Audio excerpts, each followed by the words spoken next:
Hello मेरे प्यारे प्यारे बच्चों, कैसे हैं आप लोग। आई होप आप लोग अच्छे होंगे और अपनी पढ़ाई भी अच्छे से कर रहे होंगे बच्चों। तो बच्चों, इस सेशन में हम करने वाले हैं थर्मोडायनेमिक्स का। मैं आपको क्विक रिवीजन कराने वाला हूं और मैं आपसे बोलूंगा कि आप इस वीडियो को पूरा देखिए, जब भी आपको इस लेक्चर की अहमियत समझ में आएगी। और मैं आपको एक गारंटी देता हूं कि अगर आप इस लेक्चर को पूरा देख लेते हैं तो आपको थर्मो का कोई भी न्यूमेरिकल आपके एग्जाम में आओ, चाहे वो नीट हो चाहे जेडबल मेंस हो, आपसे जरूर बनेगा बच्चों। ठीक है, तो सबसे पहले तो क्या है, इस चैप्टर में कुछ टर्म्स हैं, तो टर्म्स मैं आपको ऐसे बता दे रहा हूँ, उन पर ज़्यादा ध्यान देने की जरूरत नहीं है, और अगर आ जाए तो आपको पता भी होगा। तो सबसे पहले होता है हमारा थर्मोडायनेमिक सिस्टम। क्या होता है? तो सिस्टम वो होता है जिसकी हम स्टडी करते हैं, इतना आप जानो बस।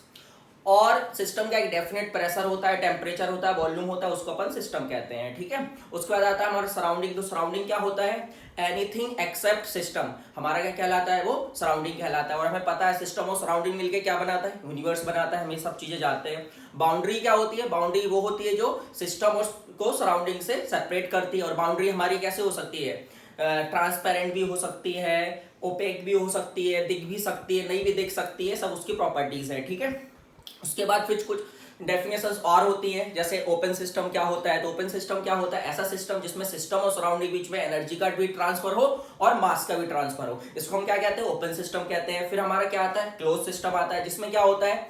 एनर्जी का तो ट्रांसफर होता है लेकिन मास का एनर्जी का तो ट्रांसफर होता है, हाँ, और मास का ट्रांसफर नहीं होता है। फिर आइसोलेटेड होता है, ना ही एनर्जी का ट्रांसफर होता है सिस्टम और सराउंडिंग के बीच में, ना ही मास का होता है। फिर कुछ डेफिनेशंस और है, बेसिक टर्म्स और हैं, जैसे कि थर्मोडायनेमिक्स वेरिएबल्स क्या होते हैं? तो थर्मोडायनेमिक्स वेरिएबल्स वो होते हैं जो कि हमें किसी सिस्टम की क्या बताते हैं बच्चों? स्टेट के बारे में बताते हैं। और एक चीज यहाँ पे ध्यान रखेंगे कि किसी भी सिस्टम की अगर हमें स्टेट पता लगानी हो कि स्टेट क्या है, तो उसके लिए हमें मिनिमम 2 इंडिपेंडेंट थर्मोडायनेमिक वेरिएबल की जरूरत होती है। कितने की जरूरत होती है?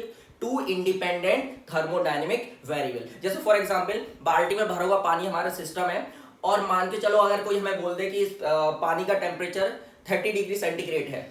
टेम्परेचर क्या है? थर्मोडायनेमिक्स वेरिएबल है। तो क्या आप 30 डिग्री सेंटीग्रेड से ये बता सकते हो कि पानी की स्टेट क्या होगी? लिक्विड, सॉलिड और गैस? क्या पता लगा सकते हो? नहीं।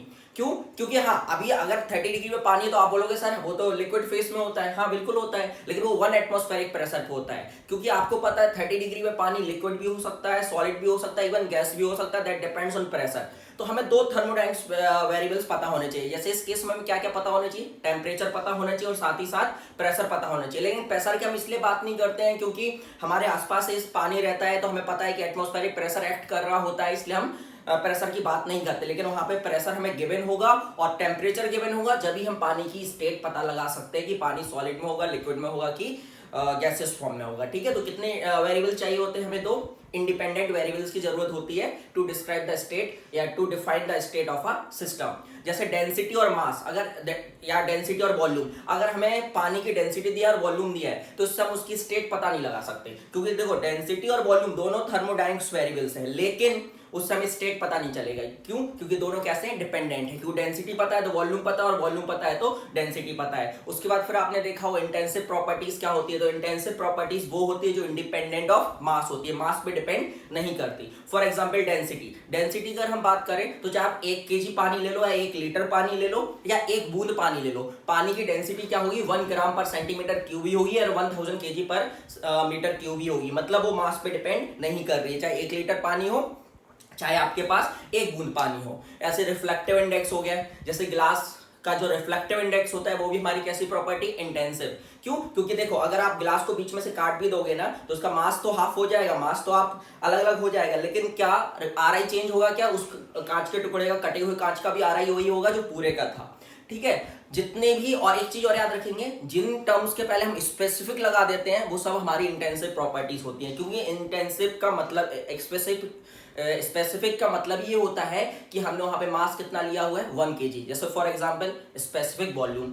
स्पेसिफिक वॉल्यूम मतलब क्या? Volume of 1 kg of mass. ठीक है, तो ये सब कैसे, जिनके शब्द के पहले स्पेसिफिक लगा है वो सब कैसी प्रॉपर्टीज कहलाती है? हमारी इंटेंसिव प्रॉपर्टीज कहलाती है। एक्सटेंसिव क्या हो जाएंगी? जो मास पे डिपेंड करती है। फॉर एग्जांपल वॉल्यूम, अगर मास ज्यादा है तो वॉल्यूम भी ज्यादा होगा। ऐसी बहुत सारी चीजें हैं जो किस पे डिपेंड करती है? हमारे मास पे डिपेंड करती हैं। Gives free energy, internal energy, है ना, एंथैल्पी, ये सब हमारी एक्सटेंसिव है, लेकिन अगर इनके पहले हम स्पेसिफिक लगाते जाएं तो ये सब हमारी क्या होती जाएंगी बच्चों, ये सब हमारी इंटेंसिव प्रॉपर्टीज होती जाएंगी। ठीक है, फिर क्या होता है, प्रोसेस क्या होता है, तो प्रोसेस हम कब बोलते हैं कि प्रोसेस हुआ, जब किसी सिस्टम की थर्मोडायनेमिक्स वेरिएबल में चेंज होता है तो हम बोलते हैं एक सिस्टम उस पर हुआ। मतलब मान चलो प्रेशर, टेम्परेचर, वॉल्यूम किसी आइडियल गैस का, अब हमारे यहाँ पे सिस्टम होगा क्या थर्मो में, तो कुछ नहीं होगा, पिस्टन, सिलेंडर, असेंबली में भरी हुई आइडियल गैस, वही हमारा सिस्टम होगा। मतलब आइडियल गैस हमारे लिए अभी सिस्टम होगी।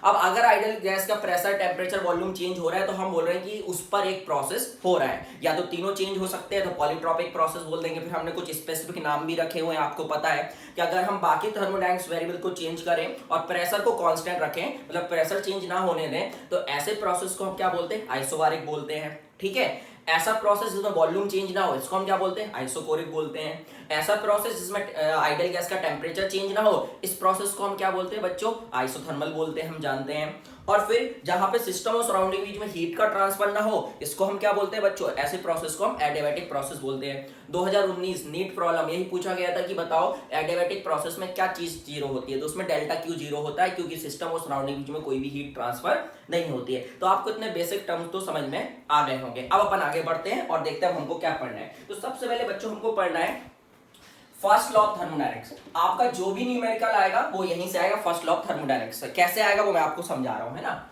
फर्स्ट लॉ ऑफ थर्मोडायनेमिक्स, ठीक है बच्चों। अब ये क्या कहता है, ये कहता है कि अगर आपके पास सिस्टम है, वही पिस्टन, सिलेंडर, असेंबली, भरी हुई आइडियल गैस मान लो आप, तो ठीक है, अगर this system is capable of doing work, तो जब आप इसको हीट दोगे ना डेल्टा क्यू, क्या दोगे इसको, हीट दोगे ना डेल्टा क्यू, तो ये क्या करेगा, ये सिस्टम वर्क करके देगा हमको बच्चों, डेल्टा डब्ल्यू वर्क करके देगा और इसकी इंटरनल एनर्जी में बढ़ जाएगी। इस आइडियल गैस की इंटरनल एनर्जी क्या हो जाएगी बच्चों, बढ़ जाएगी, सिस्टम की इंटरनल एनर्जी बढ़ जाएगी। मतलब ये कि डेल्टा क्यू ने क्या क्या किया, डेल्टा क्यू ने इससे वर्क करवाया और क्या किया बच्चों, उसकी इंटरनल एनर्जी में चेंज किया। तो डेल्टा क्यू इक्वल टू क्या लिखेंगे, delta U plus delta W. यही हमारा है फर्स्ट लॉ ऑफ थर्मोडायनेमिक्स। ये कुछ भी नहीं है, this law is based on law of conservation of energy. यहाँ पे एनर्जी तो है, आपने इतनी एनर्जी दी, इस एनर्जी ने क्या किया, इससे वर्क करवाया, कुछ हीट हमारी वर्क में कन्वर्ट होगी और कुछ हीट ने क्या किया, इसकी हीट एनर्जी ने क्या किया, इसकी इंटर एनर्जी को बढ़ा दिया। तो this law is based on the law of conservation of energy. इतना समझ में आ गया।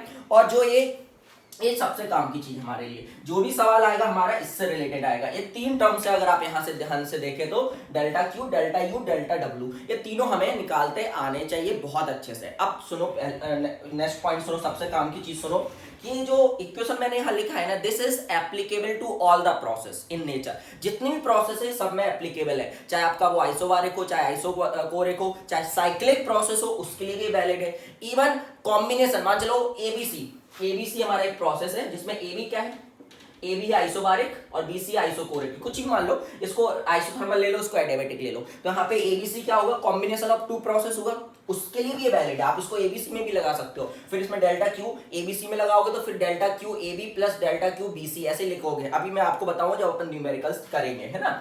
तो आपको ये पता होना चाहिए दिस इक्वेशन या this law is valid, is applicable to all the process in the nature.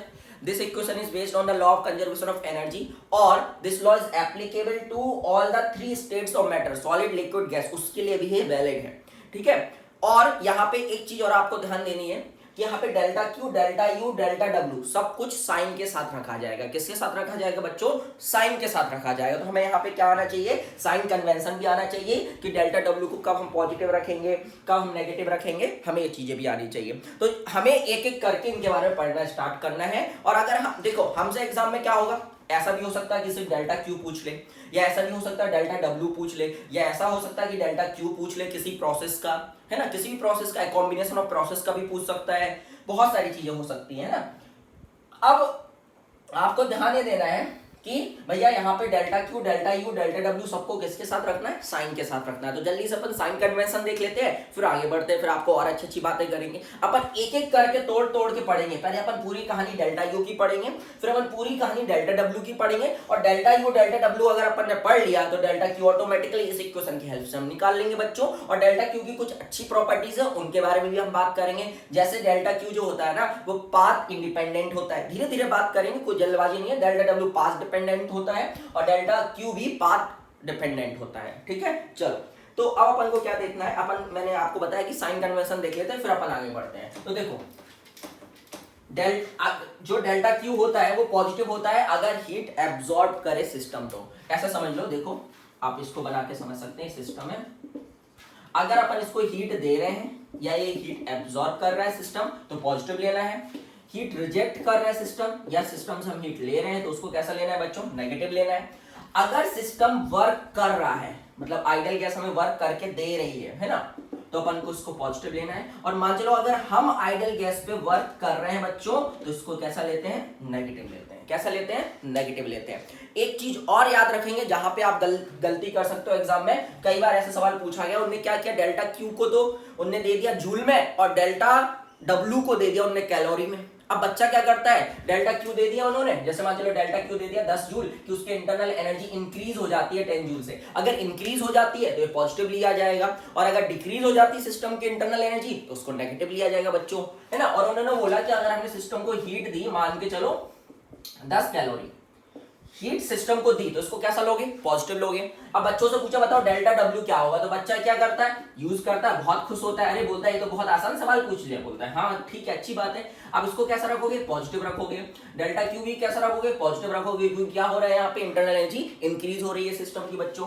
तो डेल्टा डब्ल्यू निकालता है तो जीरो आ जाता है और जीरो पहला ऑप्शन भी मिल जाता है उसको। एक गलत कर दिया आपने, बताओ क्यों कर दिया, आपको पता है ये तो यार रूल है, एक बेसिक यूनिवर्सल रूल है कि आप किसी भी फॉर्मूले में जब आप वैल्यूज पुट करते हो तो उनको सेम यूनिट में रखते हो। यहाँ पे देखो ये जूल में है, कैलोरी में है, तो डेल्टा डब्ल्यू देख लो किस में चाहिए, जूल में चाहिए, तो पहले डेल्टा क्यू को जूल में कन्वर्ट कर लो। जूल में कन्वर्ट करते आता हो, कैलोरी बड़ी यूनिट है, जूल छोटी यूनिट है, तो कैलोरी से जूल में जाने के लिए 1 कैलोरी इक्वल टू 4.18 जूल होता है, लेकिन फॉर कैलकुलेशन पर्पस हम क्या ले लेते हैं, 1 कैलोरी इक्वल टू 4.2 जूल ले लेते हैं बच्चों। ठीक है, इतना क्लियर हो रहा है। तो इसको अपन ना कैलोरी में नहीं रखेंगे, इसको जूल में रखेंगे, तो डेल्टा डब्ल्यू किस में आ जाएगा, जूल में, और जूल में कन्वर्ट करने के लिए 42 हो जाएगा, तो डेल्टा डब्ल्यू कितना आ जाएगा बच्चों, 32 जूल। और पॉजिटिव आएगा तो क्या लिखेंगे, 32 joule of work is done by the gas या done by the system, is not done on the system।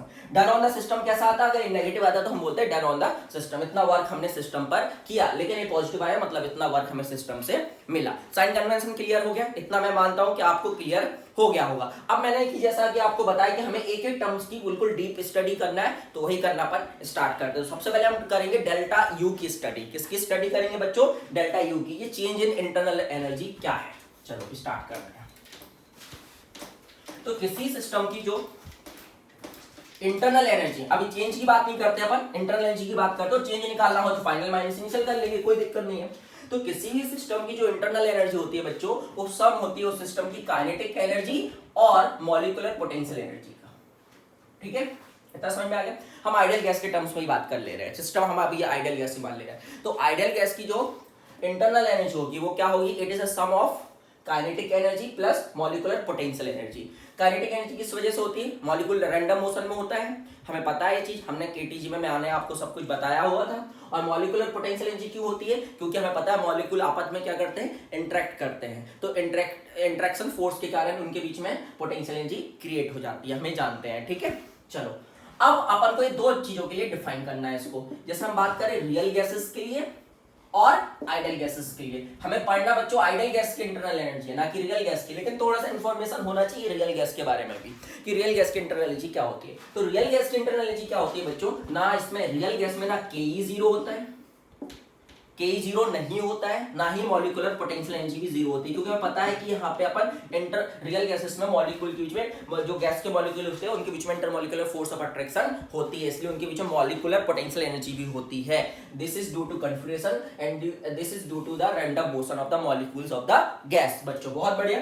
तो यहाँ पे जो हमारी पोटेंशियल एनर्जी आएगी, यहाँ पे जो हमारी इंटरनल एनर्जी आएगी वो दोनों को मिला के आएगी, मतलब यहाँ पे जो रियल गैसेस में जो हमारी इंटरनल एनर्जी होती है ना बच्चों, वो पार्शियली काइनेटिक होती है और पार्शियली क्या होती है बच्चों, पोटेंशियल होती है। ठीक है, जबकि यहाँ पे हम जानते हैं कि आइडियल गैस में हमने एजम्पशन पढ़ा था काइनेटिक थ्योरी ऑफ गैसेस, वहां पे हमने माना था कि आइडियल गैसेस में जो इंटरमॉलिक्यूलर फोर्स ऑफ अट्रैक्शन होती है बच्चों वो जीरो होती है। अगर intermolecular force of attraction zero होती है तो मॉलिक्यूलर पोटेंशियल एनर्जी भी आइडियल गैस की क्या होगी बच्चों, जीरो होगी। मतलब इसकी जो पोटेंशियल एनर्जी इसकी जो इंटरनल एनर्जी होती है वो कैसी होती है, पूरी की पूरी प्योर काइनेटिक होती है, मतलब फुल्ली काइनेटिक होती है, पूरी काइनेटिक एनर्जी के फॉर्म में होती है। ठीक है बच्चों।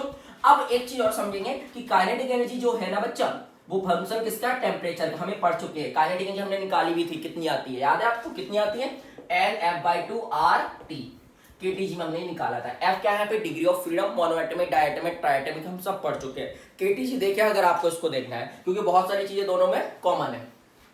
तो यहाँ पे जो kinetic energy function of temperature होती है, मतलब टेम्परेचर बढ़ाने से काइनेटिक एनर्जी बढ़ती है, मतलब पोटेंशियल एनर्जी सिस्टम की बढ़ जाती है, और टेम्परेचर कम करने से काइनेटिक एनर्जी कम होती है, मतलब सिस्टम की पोटेंशियल एनर्जी भी कम हो जाती है। तो याद रखेंगे आइडियल गैस की जो पोटेंशियल एनर्जी होती है that is only a function of potential energy. क्यों बोल रहा हूँ, यू से एक्चुअली में है ना, वर्क पावर एनर्जी में अपन यू से पोटेंशियल एनर्जी को रिप्रेजेंट करते, इसलिए बार बार वही आ जा रहा है। आप समझ गए ना, यू क्या है, इंटरनल एनर्जी। तो जो आइडियल गैस की इंटरनल एनर्जी होती है बच्चों, वो टेम्परेचर का फंक्शन होती है। किसका फंक्शन होती है, टेम्परेचर का फंक्शन होती है, सिर्फ और सिर्फ टेम्परेचर का फंक्शन होती है, वॉल्यूम का फंक्शन नहीं होती। आइडियल गैस की इंटरनल एनर्जी चेंज नहीं होती वॉल्यूम को चेंज करने से बच्चों। लेकिन जो रियल गैसेस होती है उसमें देखो काइनेटिक एनर्जी किसका फंक्शन है बच्चों, टेम्परेचर का, और जो मॉलिक्यूलर पोटेंशियल एनर्जी जो है वो फंक्शन होती है वॉल्यूम का, वॉल्यूम ऑफ द गैस का। तो यहाँ पे जो हमारी इंटरनल एनर्जी आएगी वो किसका फंक्शन होगी, टेम्परेचर का भी और वॉल्यूम का भी। दैट मींस अगर हम रियल गैस का वॉल्यूम चेंज करें तो हमारी इंटरनल एनर्जी क्या हो जाएगी, रियल गैस की चेंज हो जाएगी। बच्चों एक बार मैं देख लूं कैमरा चल रहा है कि नहीं चल रहा है, हाँ चल रहा है, ठीक है, बहुत बढ़िया। तो अब एक चीज और ध्यान देना, यहाँ पे टेम्परेचर बढ़ाने से क्या होता है, काइनेटिक एनर्जी बढ़ती है, मतलब पोटेंशियल, फिर से पोटेंशियल बोल दिया, internal energy of the system क्या हो जाएगी, बढ़ जाएगी। ठीक है, यहाँ भी वही होगा, टेम्परेचर बढ़ाने से काइनेटिक एनर्जी बढ़ेगी तो हमारी इंटरनल एनर्जी भी बढ़ जाएगी। यहाँ पे वॉल्यूम के साथ मॉलिक्यूलर पोटेंशियल एनर्जी के साथ क्या होता है, तो बच्चों वॉल्यूम बढ़ाने से जो मॉलिक्यूलर पोटेंशियल एनर्जी है ये बढ़ती है, ये बढ़ने के कारण हमारी इंटरनल एनर्जी भी बढ़ जाती है। रियल गैसेस में ऐसा होता है, और आइडियल गैस की कहानी, रियल गैसेस की कहानी दोनों आपके पास है बच्चों। अब हम मुझसे पूछ सकते हो कि सर रियल गैसेस में वॉल्यूम बढ़ाने से क्यों internal energy, molecular potential energy क्यों बढ़ जाती है। तो देखो बच्चों, जब अपन को वॉल्यूम बढ़ाना है, मतलब मॉलिक्यूल को दूर दूर करना है, मान के चलो आप ऐसा मान लो, तो यहाँ पे क्या होता है, हमें वर्क करना पड़ेगा गैसेस मॉलिक्यूल पे, क्योंकि वो अट्रैक्ट कर रहे थे एक दूसरे को। अब हमें अगर वर्क करना पड़े तो ऑब्वियस बात है सिस्टम की जो हमारी मॉलिक्यूलर पोटेंशियल एनर्जी होगी बच्चों वो बढ़ जाएगी, क्योंकि हमने उस पर वर्क किया, इसलिए बढ़ जाती है वॉल्यूम बढ़ाने से। वॉल्यूम कम करने से कम हो जाएगी, तो हमारी इंटरनल एनर्जी भी क्या हो जाएगी बच्चों, कम हो जाएगी। तो क्लियर हो गया ना, internal energy of real gases and ideal gases. अच्छा, कुछ नहीं किया है जब सवाल में, मतलब कुछ नहीं बोला है, internal energy of the gas find out करना है, दैट मींस आपको गैस आइडियल लेके चलना है, क्योंकि आपके सिलेबस में सिर्फ और सिर्फ आइडियल गैस ही है। इतना क्लियर हो गया बच्चों। तो आइडियल गैस के लिए जो इंटरनल एनर्जी होती है वो फंक्शन किसका होती है, सिर्फ टेम्परेचर का, और रियल गैसेस की जो इंटरनल एनर्जी होती है बच्चों वो टेम्परेचर और वॉल्यूम दोनों को फंक्शन होती है। अब हम आगे बढ़ते हैं और हम अब देखते हैं कि इंटरनल एनर्जी ऑफ गैस क्या होती है और चेंज इन इंटरनल एनर्जी अपन कैसे कैलकुलेट करते हैं किसी भी प्रोसेस में, क्योंकि हमें वही तो करना है, change in internal energy calculate करना है, डेल्टा डब्ल्यू कैलकुलेट करना है और डेल्टा क्यू कैलकुलेट करना है। यही तो हमारी कहानी है, मैंने स्टार्टिंग में ही आपको बताया था। चलो कहानी आगे बढ़ाते हैं, अब कुछ काम की बातें करते हैं इंटरनल एनर्जी के बारे में। ठीक है, तो समझो सबसे पहली चीज, चेंज इन इंटरनल एनर्जी, सबसे मेन पॉइंट समझे, change in internal energy is path independent. कैसा होता है बच्चों, पाथ इंडिपेंडेंट। चेंज जो है वो सिर्फ और सिर्फ इनिशियल स्टेट और फाइनल स्टेट पर डिपेंड करता है प्रोसेस की। तो दो प्रोसेस की change in internal energy same हो सकता है, याद रखिए, दो प्रोसेस के लिए इंटरनल एनर्जी में चेंज सेम हो सकता है अगर दोनों प्रोसेस की इनिशियल स्टेट और फाइनल स्टेट सेम है। तो सबसे पहले पॉइंट आपको क्या ध्यान देना है कि change in internal energy path independent, path पे डिपेंड नहीं करता बच्चों। ठीक है, समझ में आ गया इतना क्लियर। जैसे मैं एक प्रोसेस को पीवी कर्व से समझाता हूं, पीवी कर्व आप जानते होंगे इंडिकेटर डायग्राम कहलाता है। तो मान के चलो एक प्रोसेस ए हो रहा है, हम ए से बी जा रहे हैं, और दूसरा प्रोसेस ए हो रहा है, हम ऐसे जा रहे हैं, A1B मान लो, A2B मान लो, हम ए से बी जा रहे हैं बच्चों।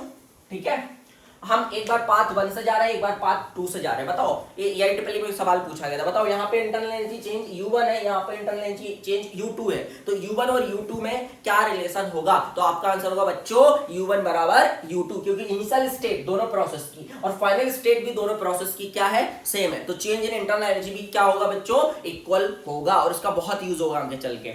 तो पहली चीज क्या हो गया कि चेंज इन इंटरनल एनर्जी कैसा है, पाथ इंडिपेंडेंट है, पाथ पे डिपेंड नहीं करता। इनिशियल स्टेट और फाइनल स्टेट अगर सेम है बच्चों तो क्या हो जाएगा, इनिशियल स्टेट और फाइनल स्टेट सेम है, और भले पाथ अलग अलग है तो हमारा चेंज इन इंटरनल एनर्जी क्या रहेगा बच्चों, सेम रहेगा। ठीक है, इतना क्लियर हो गया। अच्छा, क्या फॉर्मूला है बच्चों इसका? अपन आइडियल गैस की इंटरनल एनर्जी की बात कर रहे हैं, मैंने पहले ही आपको बता दिया कि आपके सिलेबस में आइडियल गैस है। तो क्या हो जाएगा बच्चों, change in internal energy of ideal gas ये होता है NF/2 R डेल्टा T। समझ गए बात को? क्योंकि हमें पता है कि आइडियल गैस की चेंज इन इंटरनल एनर्जी सिर्फ टेम्परेचर के चेंज में डिपेंड करेगी, क्योंकि टेम्परेचर का फंक्शन होती है। बच्चों यहाँ F क्या है, R क्या है, F क्या है, इसको जानने के लिए आपको KTG को देखना पड़ेगा। मोनोएटॉमिक गैस के लिए F अलग होता है, 3 होता है। डायटोमिक गैस के लिए F 5 होता है। बच्चों एक और रिलेशन हम जानते थे, CV = F/2 R होता है। ये भी हमने KTG में देखा था बच्चों, आपको पता होगा। तो डेल्टा U को हम ऐसा भी लिख सकते हैं NCV डेल्टा T। बच्चों एक चीज पे ध्यान देंगे कि ये पाथ इंडिपेंडेंट है, या आइसोबारिक आइसोकोरिक कोई भी प्रोसेस हो, सब में यही फॉर्मूला लगेगा, ये फॉर्मूला चेंज नहीं होगा। ऐसा मत करना कि आइसोबारिक में बस लगा देना क्योंकि यहाँ पे आपको CV दिख रहा है, नहीं, ये हर प्रोसेस के लिए यही होता है, क्योंकि पाथ इंडिपेंडेंट होता है। अगर 4 प्रोसेस है, आइसोबारिक आइसोकोरिक और आइसोथर्मल और एडियाबैटिक, और सभी में जो हमारा चेंज इनिशियल स्टेट, सभी प्रोसेस की इनिशियल स्टेट और फाइनल स्टेट अगर सेम है, तो इंटरनल एनर्जी में चेंज भी सभी में सेम आएगा। मैंने आपको पहले ही बता दिया कि 2 या 2 से अधिक प्रोसेस में हमारे change in internal energy same हो सकता है अगर इनिशियल स्टेट और फाइनल स्टेट सेम हो। जबकि अपन भी देखेंगे डेल्टा Q और डेल्टा W, जो वर्क होता है और जो हीट सप्लाइड होती है, heat rejected from the system होती है, जो हीट होती है बच्चों, हीट एनर्जी होती है, वो कैसा होता है, वो पाथ डिपेंडेंट होता है। वो 2 प्रोसेस की सेम हो भी सकती है, नहीं भी हो सकती है, लेकिन ये तो होगी ही अगर इनिशियल स्टेट और फाइनल स्टेट अगर सेम है तो। समझ में आ रही बात को? बहुत बढ़िया। तो ये फॉर्मूला भी यूज कर सकते हैं भी। अब यहाँ पे अगर आप ध्यान दें तो अगर हम टेम्परेचर को इंक्रीज करेंगे तो इंटरनल एनर्जी में क्या होगा, इंक्रीज होगा। क्लियर है? अगर टेम्परेचर इंक्रीज होता है तो हमारी इंटरनल एनर्जी क्या होती है, सिस्टम की बढ़ती है। और अगर टेम्परेचर में डिक्रीज होता है तो हमारी इंटरनल एनर्जी सिस्टम की क्या होती है बच्चों, कम होती है। ठीक है, और अगर टेम्परेचर में चेंज नहीं होता है तो हमारी इंटरनल एनर्जी में भी कोई चेंज नहीं होगा। तो कौन से प्रोसेस में आइडियल गैस की इंटरनल एनर्जी में चेंज नहीं होता बच्चों, बताओ। अब आप बता सकते हो जिसमें टेम्परेचर चेंज नहीं होता। और टेम्परेचर चेंज किसमें नहीं होता बच्चों, बताओ। आइसोथर्मल प्रोसेस में हमारा टेम्परेचर चेंज नहीं होता। तो आइसोथर्मल प्रोसेस में जो डेल्टा U होता है वो क्या होता है बच्चों, 0 होता है। एक और चीज ध्यान देंगे, इतना याद रखना, आइसोथर्मल प्रोसेस में डेल्टा U 0 होता है, बाकी सब प्रोसेस में 0 नहीं होता। एक चीज और रखेंगे, फॉर अ साइक्लिक प्रोसेस। बच्चों साइक्लिक प्रोसेस आप जानते होंगे, साइक्लिक प्रोसेस क्या होता है, जब सिस्टम घूम घाम के अपनी इनिशियल स्टेट पे आ जाए, बहुत सारे प्रोसेस हो लेकिन फाइनल उसके जो थर्मोडायनामिक्स वेरिएबल्स है वो वही हो जाए जो पहले थे, प्रोसेस स्टार्ट होने के प्रोसेस खत्म होने का भी वही हो जाए, मतलब इसकी स्टेट चेंज ही ना हो, वापस से अपनी इनिशियल स्टेट पे आ जाए। ऐसे प्रोसेस को बच्चों हम क्या बोलते हैं, साइक्लिक प्रोसेस बोलते हैं। और बताओ साइक्लिक प्रोसेस के लिए भी डेल्टा U क्या होगा बच्चों, साइक्लिक प्रोसेस के लिए डेल्टा U क्या होगा, हमारा डेल्टा U 0 होगा, क्योंकि इनिशियल स्टेट और फाइनल स्टेट पे डिपेंड करता है, पाथ पे तो वैसे भी डिपेंड नहीं करता। और इनिशियल स्टेट और फाइनल स्टेट का सेम है, मतलब टेम्परेचर सेम है, तो चेंज इन टेम्परेचर 0 हो जाएगा, तो चेंज इन इंटरनल एनर्जी भी बच्चों 0 हो जाएगा। अच्छा, ऐसे फंक्शन जो पाथ पे डिपेंड नहीं करते उनको पॉइंट फंक्शन कहते हैं, स्टेट फंक्शन कहते हैं। और ऐसे फंक्शन जो पाथ पे डिपेंड करते हैं उनको बच्चों हम पाथ फंक्शन कहते हैं। क्या कहते हैं बच्चों, हम उसको पाथ फंक्शन कहते हैं। इतना क्लियर हो गया? इंटरनल एनर्जी में कोई दिक्कत नहीं होनी चाहिए, टेम्परेचर इंक्रीज होगा, डेल्टा U पॉजिटिव चेंज अपना कैसा होगा, पॉजिटिव होगा। साइन कन्वेंशन क्लियर हो गया, फर्स्ट लॉ के अपन ने कहानी। तो डेल्टा U में आपको मैंने जितनी चीजें बताई उतनी क्लियर होनी चाहिए और आपको पता होनी चाहिए। इनका यूज करने धीरे धीरे अपन सीखेंगे, क्योंकि डेल्टा U अकेले का यूज नहीं करना है, delta Q, delta U, delta W, delta Q तीनों का एक साथ यूज करना है हमको। ठीक है बच्चों, चलो आगे बढ़ते हैं। अब आते हैं डेल्टा W पे, वर्क कैसे निकालेंगे। ठीक है, तो इसकी दोनों चीजें, मैग्नीट्यूड भी है और डायरेक्शन भी। मैग्नीट्यूड मतलब इसकी वैल्यू क्या है, और सॉरी डायरेक्शन नहीं बोलना चाहिए, साइन बोलना चाहिए, पॉजिटिव की नेगेटिव। ठीक है, तो वो अपन कैसे निकालेंगे वो भी अपन देखते हैं। अब बच्चों मेरी बातों को ध्यान से सुनना, डेल्टा W की कहानी स्टार्ट होती है। तो पहली चीज तो ये पाथ डिपेंडेंट है, मतलब हर एक प्रोसेस का जो डेल्टा W होता है वो अलग अलग होता है। भले इनिशियल स्टेट और फाइनल स्टेट हमारी सेम होगी तो भी हमारा वर्क दोनों प्रोसेस में क्या आएगा बच्चों, अलग अलग आएगा, पाथ डिपेंडेंट है, पहली चीज। अब बच्चों अपन डेल्टा W थर्मोडायनामिक्स में 2 तरीके से निकाल सकते हैं। कितने तरीके से निकाल सकते हैं, 2 तरीके से निकाल सकते हैं। तरीका दोनों एक ही है, लेकिन एक ग्राफिकल है और एक एनालिटिकल है। आप ऐसा मान लो, एक में अपने पास मैथमेटिकल फॉर्मूला होगा और एक में ग्राफ बना हुआ दिया होगा। ठीक है, तो पहला होता है बच्चों अपन इंडिकेटर डायग्राम की हेल्प से निकाल सकते हैं। और इंडिकेटर डायग्राम में भी अपन कौन सा डायग्राम दिया होगा जिससे हम आसानी से निकाल पाए, सीधा सीधा एरिया निकालेंगे और हमें आंसर मिल जाएगा, वो है हमारा PV डायग्राम। ठीक है बच्चों, अगर किसी भी प्रोसेस का हमें पीवी डायग्राम दिया है तो हम क्या करेंगे, उसका एरिया निकाल लेंगे और एरिया जो होगा वो मैग्नीट्यूड ऑफ वर्क के बराबर होगा। और अभी मैं आपको सब चीजें क्लियर कर रहा हूँ धीरे धीरे, है ना। और यहाँ पे अपने पास क्या होगा बच्चों, फॉर्मूला होगा। तो फॉर्मूला जो होता है क्लोज सिस्टम के वर्क का बच्चों, वो कैसे निकाला जाता है, देखो एक ही फॉर्मूला है, पी डीवी का इंटीग्रेशन, पी का डीवी के रिस्पेक्ट में इंटीग्रेशन v1 से v2, ये फॉर्मूला है। ये आप किसी भी प्रोसेस में लगा सकते हो, लेकिन जब हम अलग अलग प्रोसेस में लगाते हैं तो हमें अलग अलग फॉर्मूला मिलता है। लेकिन सभी फॉर्मूले कहां से आते हैं, यहीं से आते हैं बच्चों। इसका मतलब भी आपको पता होगा कि अगर P और V का हमें ग्राफ दिया हुआ है तो इसका जो एरिया है वही तो V1 से V2 तक ये क्या रिप्रेजेंट कर रहा है, ये PV कर्व का एरिया रिप्रेजेंट कर रहा है। कहां से कहां तक बच्चों, ये तो हम बेसिक मैथमेटिक्स में पढ़े हैं, V1 से लेके V2 तक, V1 वॉल्यूम से लेके V2, ये वेलोसिटी नहीं है वॉल्यूम है, ठीक है। और DV क्या है यहाँ, चेंज इन वॉल्यूम है, स्मॉल चेंज इन वॉल्यूम।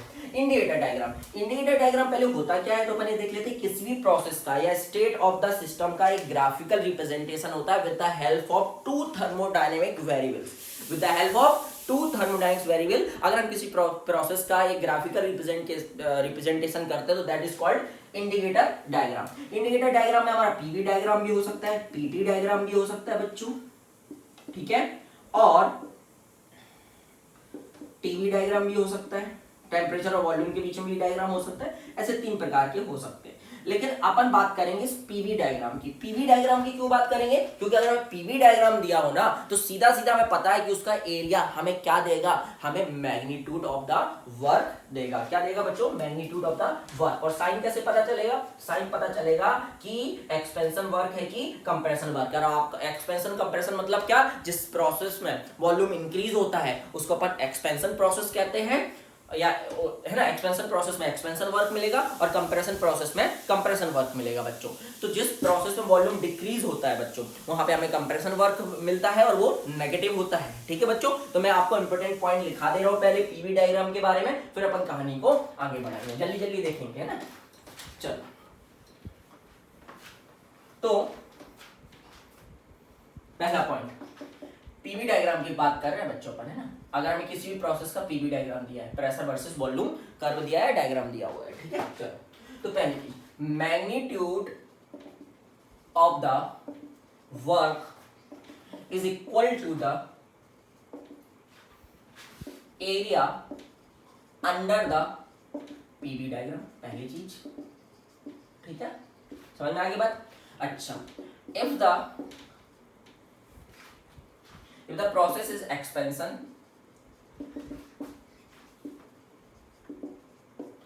या एक्सपेंशन वर्क, तो एक्सपेंशन प्रोसेस में जो हमें वर्क मिलता है उसको हम एक्सपेंशन वर्क कहते हैं। इफ द प्रोसेस एक्सपेंशन मतलब वॉल्यूम इंक्रीज हो रहा है, ठीक है। एक्सपेंशन मतलब क्या है, गैस का वॉल्यूम इंक्रीज हो रहा है तो हम बोलेंगे उस पर एक्सपेंशन वर्क हो रहा है, ठीक है।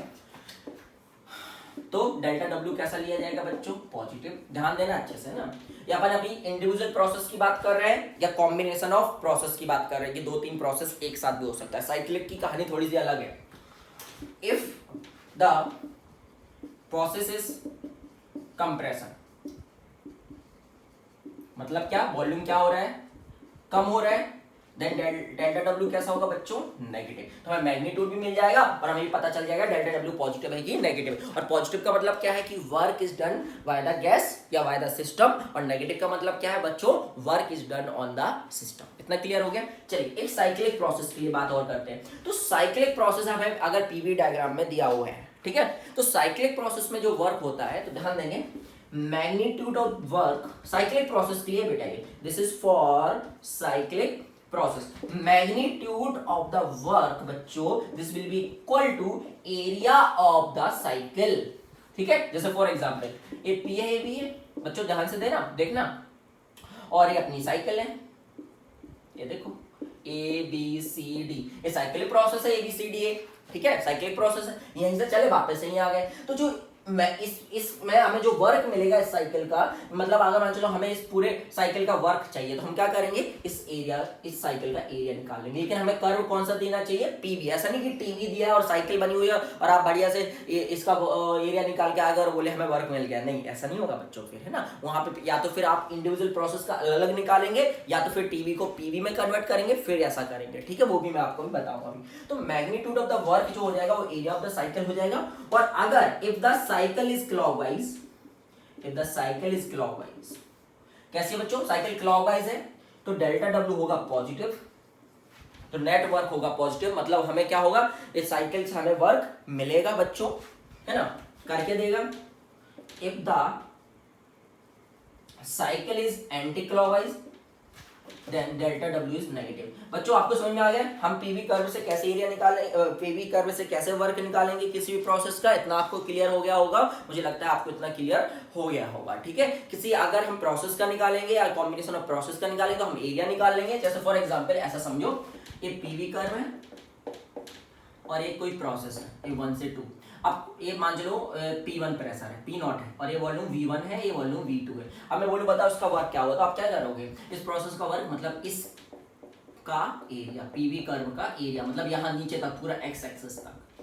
ठीक है, समझ में आ गया। और साइकिल में क्या करोगे, साइकिल में आप एरिया ऑफ द साइकिल निकाल लोगे, तो वही अपना मैग्नीट्यूड ऑफ द वर्क हो जाएगा। वो क्लियर हो रहा है ना कैसे करना है। ठीक है, बहुत बढ़िया, आगे बढ़ते हैं।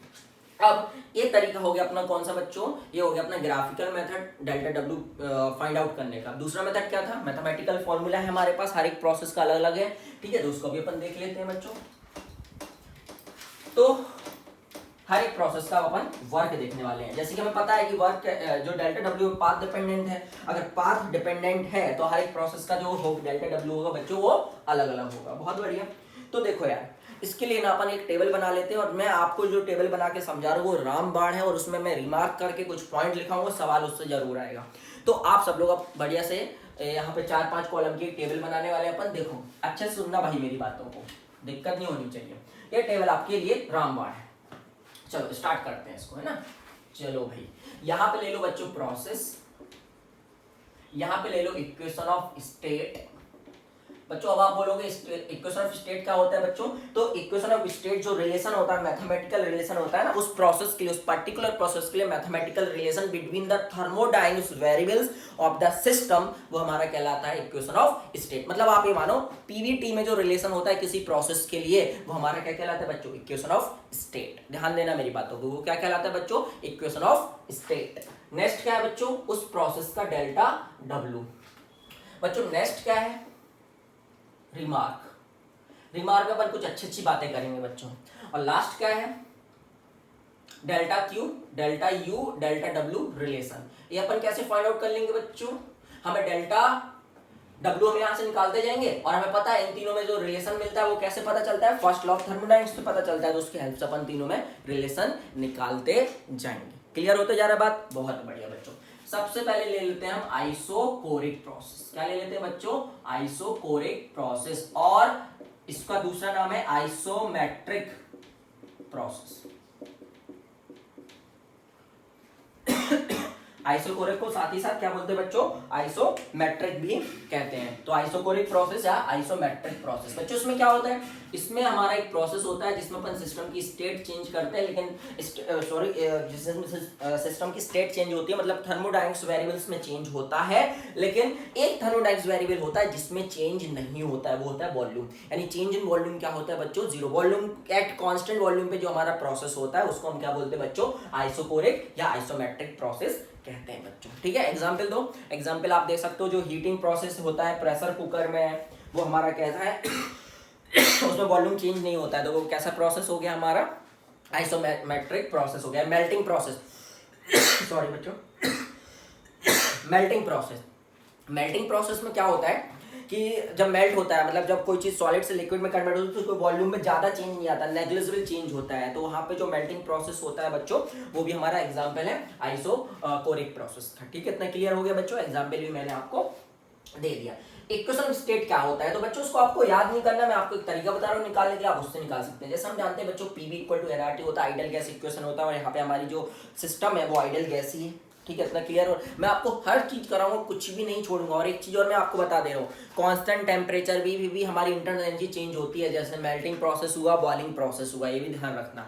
हम आइडियल गैस की बात कर रहे हैं बच्चों, आइडियल गैस का अगर टेम्परेचर चेंज नहीं होगा, मतलब हम एक कब बोल रहे हैं पता है आपको, डेल्टा यू 0 होगा जब उसकी स्टेट चेंज ना हो, है ना, स्टेट चेंज ना हो और टेम्परेचर में भी चेंज ना हो, तो उसकी जो इंटरनल एनर्जी में चेंज होगा बच्चों वो क्या होगा, जीरो होगा। लेकिन टेम्परेचर चेंज ना हो और स्टेट चेंज हो तो इंटरनल एनर्जी में चेंज जीरो नहीं होगा। फॉर एग्जाम्पल बॉइलिंग प्रोसेस और मेल्टिंग प्रोसेस अभी हम करेंगे उनको, और वहां पे हम change in internal energy calculate भी करेंगे, जबकि वो दोनों प्रोसेस आपको पता है कांस्टेंट टेम्परेचर पे होते हैं। तो बच्चों आप बोलोगे वो तो कांस्टेंट टेम्परेचर पे तो इंटरनल एनर्जी में चेंज तो जीरो होना चाहिए, लेकिन बच्चों वहाँ क्या चेंज हो रही है, स्टेट चेंज हो रही है ना। इसलिए आइडल गैस में क्या होता है, अगर टेम्परेचर चेंज नहीं हो रहा, स्टेट चेंज नहीं हो रहा तो इंटरनल एनर्जी जीरो होती है। और गैस की स्टेट चेंज थोड़ी ना होगी, आप जितना भी टेम्परेचर उसका बढ़ाते रहो बच्चों, आप गैस से और सुपर हीटेड कंडीशन में जा सकते हो, लेकिन उसमें भी तो वो गैस ही रहती है ना, आप जितना भी टेम्परेचर बढ़ा लो। ठीक है चलो, अब हम क्या बात कर रहे थे, हाँ पी इक्वल टू एनआरटी होता है बच्चों।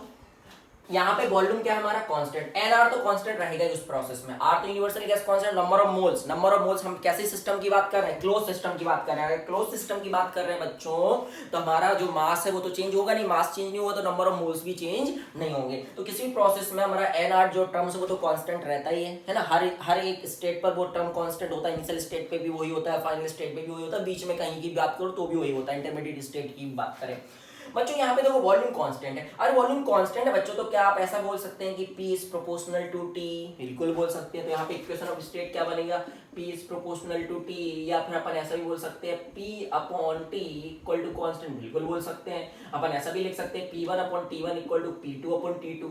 यहाँ पे बच्चों P1 क्या है, P1 है उस प्रोसेस का जो प्रोसेस है उसका इनिशियल प्रेशर है, उस प्रोसेस में गैस का या सिस्टम का इनिशियल प्रेशर है। और P2 क्या है, उस प्रोसेस के फाइनल स्टेट पर है ना, उस प्रोसेस की जो फाइनल स्टेट है उसका प्रेशर है। T1 क्या है, टेम्परेचर है, और T2 क्या है उस प्रोसेस की फाइनल स्टेट का क्या है बच्चों, टेम्परेचर है, सिस्टम का टेम्परेचर है, आइडियल गैस का टेम्परेचर है। ठीक है, इसका एक नाम भी है बच्चों, आपको पता होगा, इसको बोलते हैं गे-ल्यूसेक लॉ। ठीक है, याद रखें, अच्छी बात है। ठीक है, गे-ल्यूसेक लॉ। इसमें वर्क क्या होगा बच्चों, वर्क के लिए अपन एक ही फॉर्मूला यूज करते हैं, PdV, V1 से V2, क्लोज सिस्टम में यही वर्क होता है। ठीक है बच्चों, तो यहाँ पे वॉल्यूम में चेंज नहीं आ रहा है तो वर्क क्या आएगा बच्चों, जीरो। याद रखेंगे डेल्टा W जीरो होता है आइसोबारिक में, सॉरी आइसोकोरिक में। ठीक है, अच्छा रिमार्क में अपन आते हैं अभी, ये क्या हो जाएगा तो डेल्टा Q इक्वल टू क्या हो जाएगा, डेल्टा U। और डेल्टा Q क्या हो जाएगा बच्चों, यहाँ पे डेल्टा U तो फिक्स होता है, कोई भी प्रोसेस हो कितना होता है NCV डेल्टा T। तो यहाँ पे जो हमारी डेल्टा Q आ गया, आप यहाँ पे रिमार्क में ये लिख सकते हैं कि delta Q in isochoric process वो उतना होता है और चेंज इन इंटरनल एनर्जी के बराबर होता है। इतना क्लियर हो गया बच्चों, आइसो कोरिक प्रोसेस की कहानी होगी, मैंने आपको बहुत अच्छे से समझा दिया, आपको ये सब पता होना चाहिए। वर्क जीरो है तो फॉर्मूला तो यहाँ आई नहीं। ठीक है, इतना क्लियर हो गया। चलो अब चलते हैं बच्चों अपन आगे की ओर, और अब देखते हैं अपन दूसरा प्रोसेस। तो आइसो कोरिक की कहानी खत्म हो गई बच्चों, अब अपन आते हैं आइसोबारिक। बहुत बढ़िया, आइसोबारिक पे आते हैं बच्चों। आइसोबारिक बच्चों इनके हम इंडिकेटर डायग्राम भी बनाएंगे थोड़ी देर बाद, टेंशन मत लो। सबके हम पीटी कर्व बनाएंगे, टीवी हर एक प्रोसेस के लिए पीटी कर्व कन्वर्ट करना सीखेंगे, सब चीजें बताऊंगा मैं आपको, कुछ भी नहीं छोड़ूंगा। लेकिन आप लेक्चर देखो तो अहमियत जब आपको समझ में आएगी लेक्चर की, जब इसको आप लास्ट तक देखेंगे, है ना, बीच में छोड़ के भाग जाएंगे तो कोई मतलब नहीं है। आइसोबारिक, आइसोबारिक का मतलब समझ गए, अपन एक प्रोसेस करते हैं, मतलब थर्मोडायनेमिक्स वेरिएबल में चेंज होता है सिस्टम के, सभी थर्मोडायनेमिक्स वेरिएबल में चेंज होता है, लेकिन किस में चेंज नहीं होता है, प्रेशर में चेंज नहीं होता। मतलब गैस का प्रेशर कांस्टेंट रहता है जब तक प्रोसेस होता रहता है। अगर गैस का प्रेशर कांस्टेंट रहता है तो ऐसे प्रोसेस हम बोलेंगे उस पर जो प्रोसेस हुआ उस प्रोसेस का क्या नाम होगा बच्चों, आइसोबारिक प्रोसेस होगा। बहुत बढ़िया। इक्वेशन स्टेट क्या हो जाएगा, फिर से वही लिख लो, PV इक्वल टू nRT बच्चों, ये तो कांस्टेंट है, यहाँ पे क्या प्रेशर कांस्टेंट, तो V is proportional to T। लो भाई, ऐसा भी लिख लो, V upon T equal to constant बच्चों। अब तो आप जानते हैं V1 अपॉन T, इतने तो आप इंटेलिजेंट हैं, ये सब तो लिख ही सकते हैं बच्चों। इसको भी अपन कुछ बोलते हैं, इसको कौन सा लॉ कहते हैं, इसको बोलते हैं बच्चों चार्ल्स लॉ। ठीक है, मैंने आपको ये वहां भी बताया है, कहाँ बताया है, KTG में। मैंने तो इवन आपको ये बताया, आप याद कैसे कर सकते हैं इन सब चीजों को, तो वो आप उसको देख लें, हम यहाँ बताने का कोई मतलब नहीं है, तो फिर टाइम बढ़ जाएगा। ठीक है, आप याद करने का तरीका नहीं है तो आपको पता होना चाहिए, तरीका वरीका छोड़ो, आपको पता होना चाहिए चार्ल्स लॉ कहलाता है। ठीक है, चलो डेल्टा W क्या आएगा आइसोबारिक में, बिल्कुल सिंपल है बच्चों, यहाँ पे P कांस्टेंट है तो P बाहर आ जाएगा, और ये क्या हो जाएगा V2 माइनस V1। V2 क्या है, सिस्टम का वॉल्यूम है फाइनल स्टेट पर, उस प्रोसेस की फाइनल स्टेट पर क्या है, सिस्टम का वॉल्यूम है। और V1 क्या है, सिस्टम क्या है, वो आइडियल गैस है। V1 क्या है, उस प्रोसेस के इनिशियल स्टेट पर सिस्टम का वॉल्यूम है। ठीक है, गैस का वॉल्यूम है। ठीक है, अपन यहाँ पे इनिशियल स्टेट को 1 से रिप्रेजेंट कर रहे हैं, फाइनल स्टेट को किससे रिप्रेजेंट कर रहे हैं, उस प्रोसेस की 2 से रिप्रेजेंट कर रहे हैं। इतना क्लियर हो गया बच्चों। अगर हमें कभी कभी वॉल्यूम में चेंज नहीं दिया होता, मुझे V2 V1 नहीं दिए होते, हमें T2 T1 दिए होते हैं, टेम्परेचर दिया होता है इनिशियल और फाइनल। तो आप या तो यहाँ से भी यूज करके भी निकाल सकते थे T1 T2 कैसे निकाल सकते हो, या फिर आप क्या करो, आप इसको NR T2 - T1 ऐसे भी लिख सकते हैं। ये भी वर्क की है। कैसे आया है, PV इक्वल टू NRT बच्चों, इसको डिफरेंशिएट कर दो विद रिस्पेक्ट टू T। इसको अगर आप डिफरेंशिएट करेंगे विद रिस्पेक्ट टू T तो P तो कांस्टेंट है, तो क्या हो जाएगा delta V by delta T, और T का T के रिस्पेक्ट में 1 आ जाएगा, तो क्या आ जाएगा P delta V equal to NR delta T बच्चों, ये आएगा, ये तो लिखा है देखो, ये P डेल्टा V है, ये NR डेल्टा T है, आ गया। लेकिन this is only valid for isobaric process, हर एक प्रोसेस में ऐसा नहीं होगा कि हमेशा P delta V equal to NR delta T, ऐसा नहीं होगा, ठीक है। हाँ चलो, क्योंकि बाकी प्रोसेस में तो प्रेशर भी चेंज होगा ना, इसमें प्रेशर चेंज नहीं हो रहा था इसलिए ऐसा हो पाएगा बच्चों। अब क्या हो जाएगा यहाँ पे, तो डेल्टा Q यहाँ पे हो जाएगा delta U plus delta W। बात समझ में आ रही बच्चों। अब डेल्टा Q अगर हमें निकालना है इस प्रोसेस का, तो डेल्टा U अभी हमने देखा NCV डेल्टा T होता है, और ये क्या होता है NR डेल्टा T होता है। अगर change in temperature delta T है तो इस प्रोसेस के लिए, तो क्या हो जाएगा N डेल्टा T कॉमन आ जाएगा, अंदर क्या बचेगा CV प्लस R बचेगा बच्चों। तो डेल्टा Q क्या हो जाएगा बच्चों, NCV डेल्टा T, यही होगा कि नहीं होगा बच्चों। तो यहाँ लिख लो भाई, डेल्टा Q जो होता है वो NCV डेल्टा T होता है, या heat at constant pressure NCP delta T होती है, और heat at constant volume NCV delta T होती है। आपने पढ़ा होगा पहले भी, कोई बड़ी चीज नहीं है। अब बच्चों यहाँ पे ना एक बहुत सारे सवाल हमसे पूछे जाते हैं।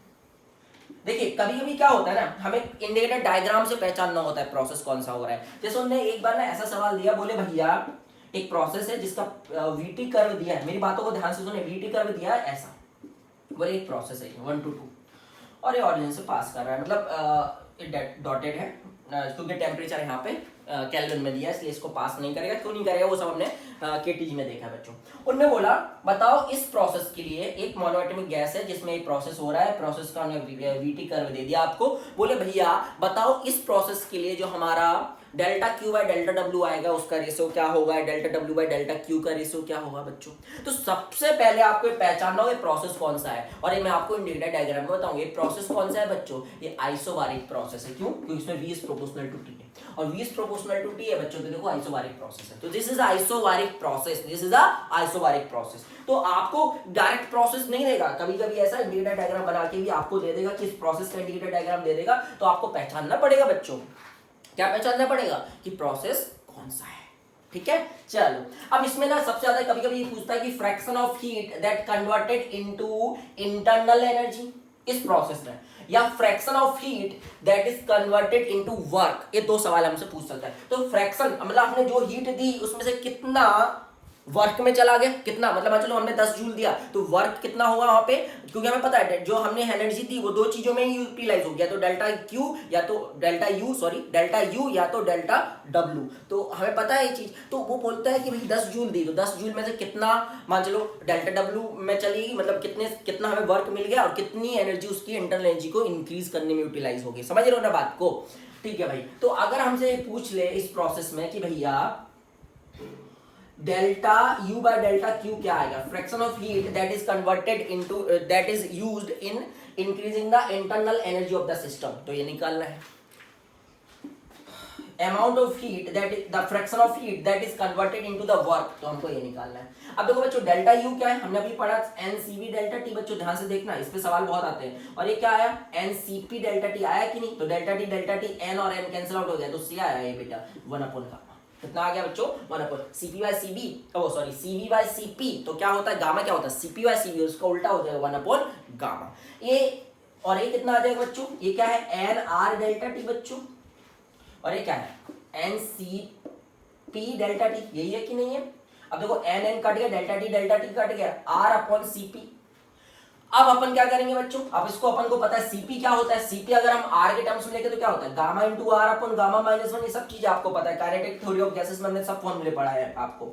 RR यहां से कट गया बच्चों, अगर RR यहां से कट गया तो गामा -1 अपॉन गामा आ जाएगा, यही आ जाएगा। हाँ बिल्कुल भाई। और गामा कैसे पता चलेगा कौन सी गैस है, मोनोएटॉमिक है, डायटोमिक है, ट्राइटोमिक है। हम जानते हैं गामा मोनोएटॉमिक का 5/3 होता है, डायटोमिक का 7/5 होता है। कोई गैस हो उसका गामा गिवन भी हो सकता है हमको बच्चों, लेकिन गामा कभी भी 1 से कम नहीं होता है, ये ध्यान रखेंगे, 1 से कम नहीं होता है। इस प्रोसेस की इफिशिएंसी भी कहलाती है। इफिशिएंसी क्या होती है कि कितना हीट दिया उसमें से वर्क में कितना कन्वर्ट हुआ। जैसे मान चलो कभी कभी ऐसा आता है 10 जूल दिया और मान चलो ये वर्क आ गया 10 जूल दिया, वर्क 4 जूल करके दिया उसने, जो इफिशिएंसी कितनी होगी 40% ना, तो 4/10 ऐसे ही करोगे ना, तो एफिशिएंसी भी कहलाती है बच्चों। और परसेंटेज में निकालो तो इनटू 100 कर देना, और गामा आपको मोनोएटॉमिक, डायटोमिक, ट्राइटोमिक इससे पता चल जाएगा बच्चों। कहानी को आगे बढ़ाते हैं।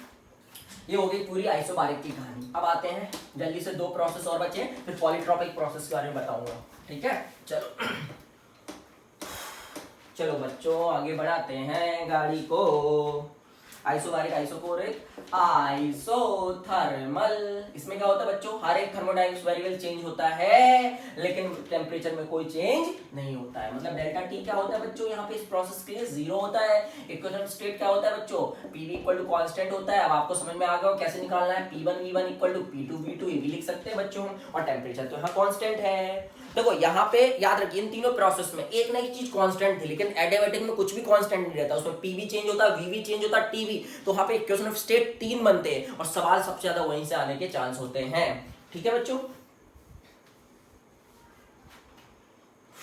चलो आगे बढ़ाते हैं कहानी को।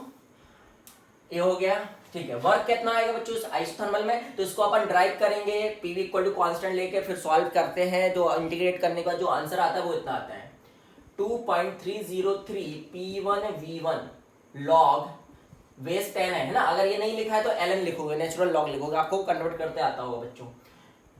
Final volume upon initial volume ये आता है बच्चों।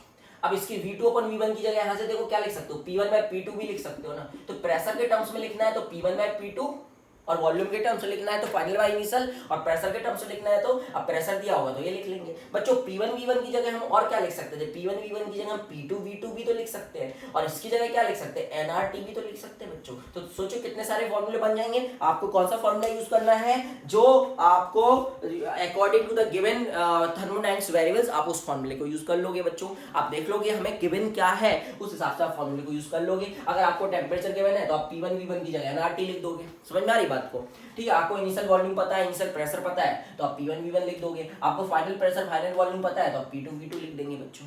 इतना क्लियर हो रहा है, ठीक है। ये हो गया, ये हो गया। अब आगे बढ़ते हैं।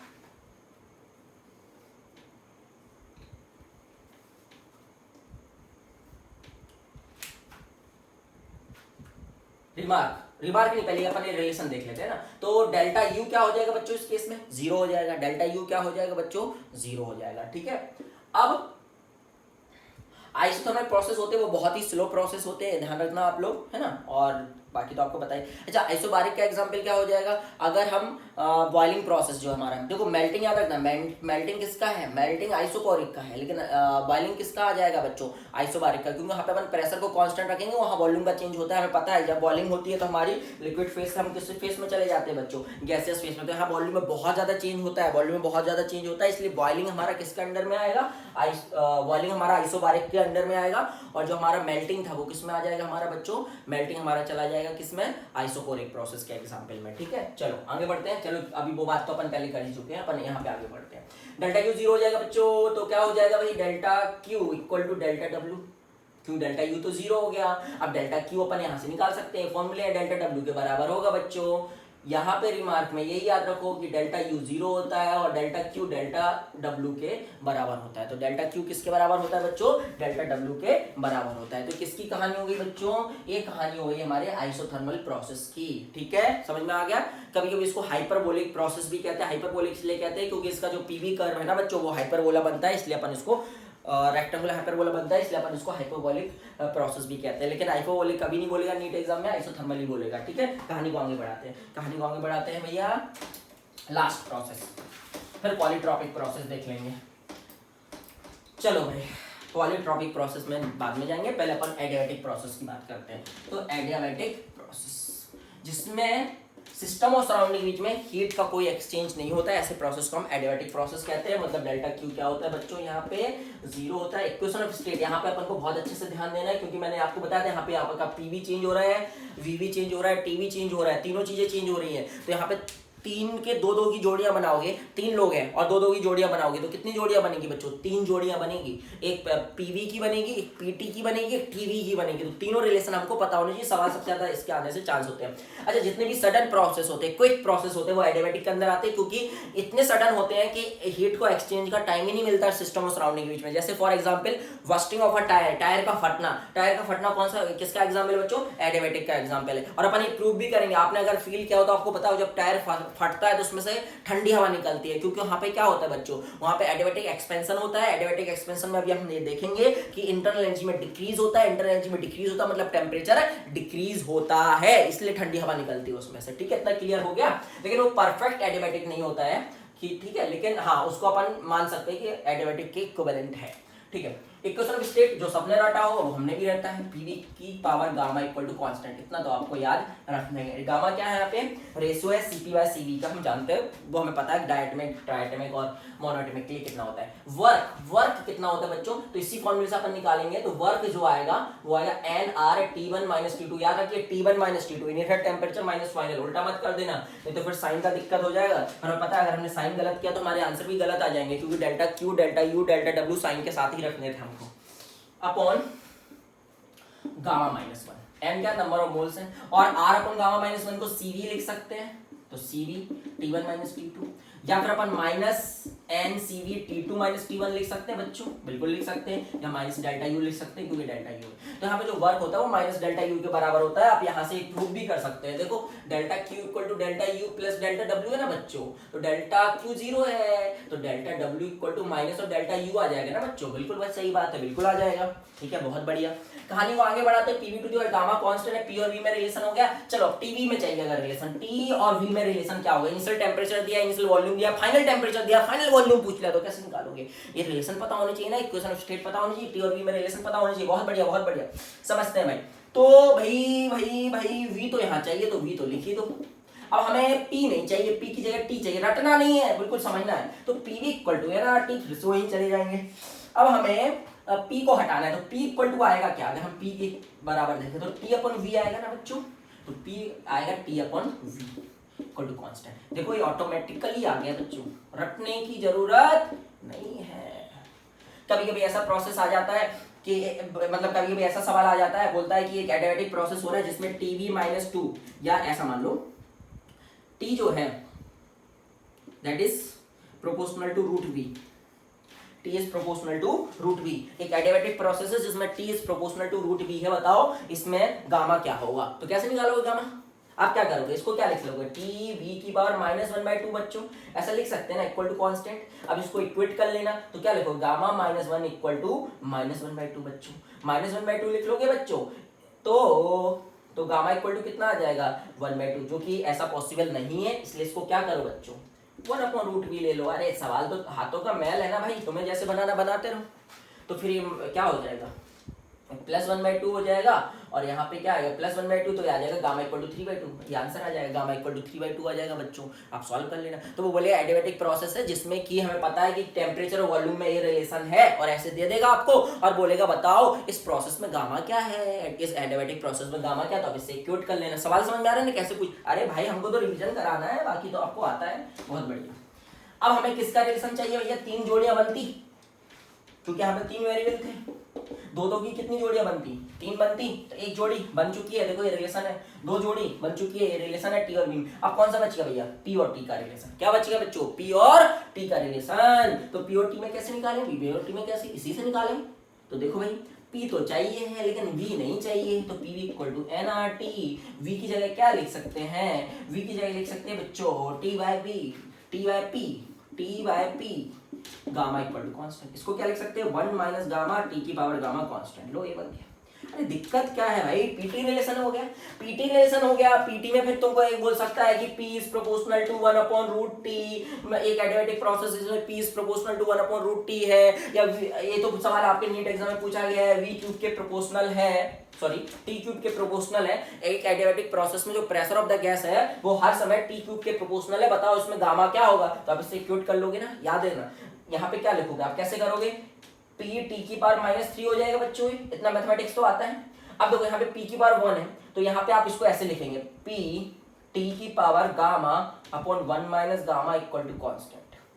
यहाँ पे भी तो p की पावर 1 चाहिए ना, क्योंकि 1 है। फिर इसको इक्वेट कर लेना -3 से, क्योंकि एडियाबैटिक प्रोसेस हो रहा है, एडियाबैटिक प्रोसेस में ऐसा होता है और हमें गिवन है दोनों सेटिस्फाई करने चाहिए एक दूसरे को, इसलिए हम यहाँ से फिर गामा निकाल लेंगे। बच्चों समझ में आ गया कैसा सवाल पूछ सकता है? बिल्कुल पूछ सकता है। चलो तो ये कहानी हो गई वर्क की, डेल्टा डब्ल्यू की, और बहुत काम की चीजें भी मैंने इसमें आपको बताई, उन चीजों के याद रखना है। बहुत बढ़िया, चलो आगे बढ़ाते हैं कहानी को। अब देखते हैं पॉलीट्रॉपिक प्रोसेस क्या होता है। तो पॉलीट्रॉपिक प्रोसेस के लिए वर्क आपको निकालते आना चाहिए बच्चों। और कोई भी देखो, जरूरी नहीं है कि हमारे एग्जाम में यही वाला वो आ जाए, यही वाले जो हमने पढ़े यही प्रोसेस आए, जरूरी नहीं है। वहां तो ऐसा भी आ सकता है ना, लोग बोलेगा कि भैया PV square equal to constant है, एक प्रोसेस है जिसका इक्वेशन ऑफ स्टेट ए है। अब बताओ बच्चों ये कौन सा प्रोसेस है? बताओ कौन सा प्रोसेस है? नहीं पता लगा सकते ना बच्चों कौन सा प्रोसेस है? ये पॉलीट्रॉपिक प्रोसेस है। क्योंकि तो अगर ऐसा आ जाए एग्जाम में PV to the power X अगर कांस्टेंट आ जाए और बोले कि इस प्रोसेस में गैस का टेम्परेचर T1 से T2 जा रहा है, बताओ वर्क डन क्या होगा इस प्रोसेस में? तो आपको ये नहीं कि वर्क डन नहीं निकाल पाओगे। तरीका तो है P इंटू डीवी, जिसको मैथमेटिक्स अच्छी लगती हो वो वैसे बनाए और जिसको नहीं लगती हो वो यहाँ देखे बच्चों। तो इस प्रोसेस में अगर हमें वर्क निकालना है बच्चों, तो वर्क होता है हमारा NR T1 minus T2 upon x minus 1। याद रखेंगे बच्चों वर्क को, क्या रखेंगे? याद, बिल्कुल बहुत बढ़िया बच्चों, इसी को याद रखेंगे। This is not valid when x equal to 1, इतना याद रखना। This is not valid when x equal to 1, मतलब ये जो मैंने यहाँ लिखा हुआ है वहां पे वैलिड नहीं होगा, क्योंकि x इक्वल टू 1 अगर हो जाएगा तो ये प्रोसेस आइसोथर्मल हो जाएगा।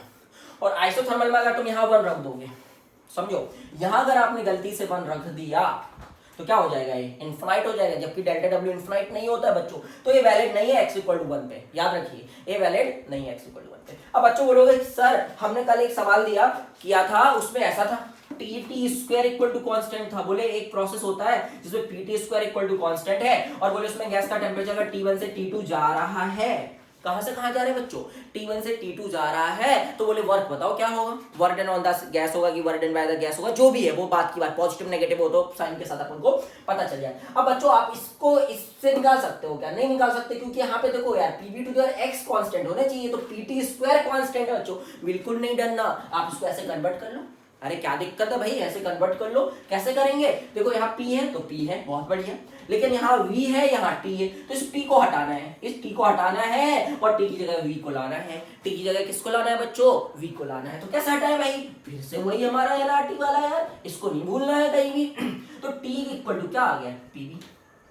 ये अरे कांस्टेंट मतलब अपन को तो कांस्टेंट है ना, एक नया कांस्टेंट आ जाएगा। NR तो कांस्टेंट ही रहता है ना किसी प्रोसेस में, जैसे मैंने पहले बताया, ठीक है। तो अपन क्या लिख सकते हैं टी की जगह? P इंटू वी, तो पी वी का होल स्क्वायर इक्वल टू नया कांस्टेंट, अरे डैश लिख लो भाई, नया कांस्टेंट, तो कितना आ जाएगा देखो, P cube square V square equal to cos.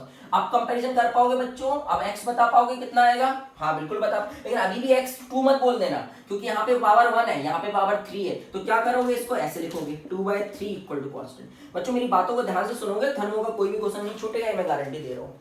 तो ये आ गया। अब अपना x कितना हो जाएगा? x हो जाएगा 2/3, यहाँ पे 2/3 रखो, टेम्परेचर दिया है T1 से T2, final initial temperature T1 रखो, फाइनल आपको आंसर नंबर ऑफ मोल्स दिए होंगे। R आपको पता है 8.314 जूल पर केजी केल्विन होता है, जूल पर मोल केल्विन होता है। बस बल्ले बल्ले, अरे समझ में आ रहा है ना भाई? अच्छा ठीक है, ऐसा हो गया ऐसा हो गया। अच्छा इसमें एक चीज और मैं आपको बताऊं, ऐसा भी कभी हो सकता है कि इसमें बोले कि इनिशियल प्रेशर P1 है, इनिशियल वॉल्यूम V1 है, फाइनल प्रेशर T2 है, फाइनल वॉल्यूम बताओ क्या होगा?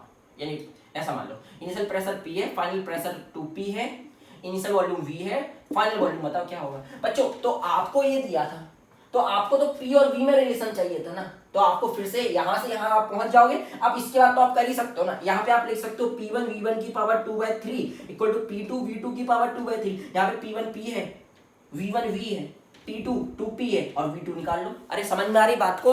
ऐसा भी आप कर सकते हो। इक्वेशन ऑफ स्टेट भी अगर आपको बना, जैसे ऐसा इस हमें P और V के टर्म्स में इक्वेशन ऑफ स्टेट चाहिए और हमें अगर PT के टर्म्स में दिया है, तो अपन इसको कन्वर्ट कर सकते हैं PV TV, जो भी तुम्हें करना हो आप आराम से कर सकते हैं, बिल्कुल आराम से। इतना क्लियर हो रहा है बच्चों? बहुत बढ़िया।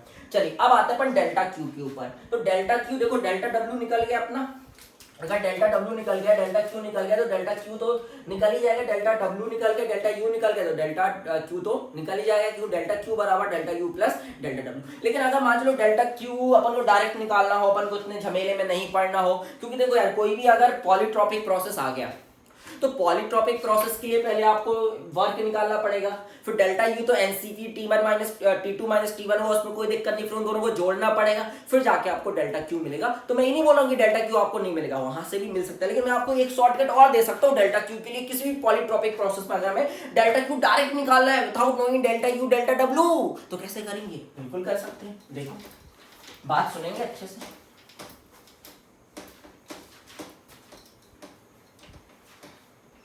एक प्रोसेस है जिसका equation of state PV to the power X equal to constant हमें दिया है।